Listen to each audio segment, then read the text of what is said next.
Hey everybody, Dr. Kumar here. I'm a neurosurgeon, and in my field, 2 millimeters makes a difference between complete recovery and devastating injury. That's just the margin of error in the central nervous system. The brain and spine are very delicate and super functional organs that don't tolerate mistakes. So I've spent my whole career developing myself as a complication avoidance surgeon. I want to help my patients accomplish their goals and avoid complications at all costs. Every complication I've ever had, I still wear over my shoulders, and I want healthy, happy patients. So this is how I do it. This is how I avoid complications at all costs. And I don't completely avoid them, but this is how I reduce it to the lowest possible amount. First, if there's an alternative to the surgery, I guide my patients towards that, because if you don't operate, you can't have a complication.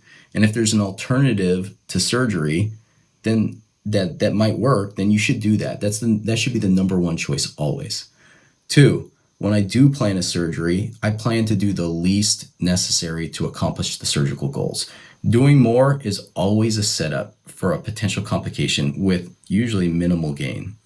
Three, I operate very slowly and under high power magnification.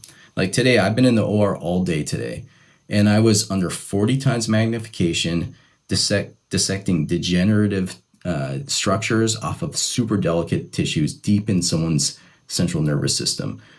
It's like being on a road trip for 24 hours, concentrated on the road. You get out and you're super tired, but guess what? If you go slow and you go under high power magnification, the chance of a complication on these delicate tissues is much lower.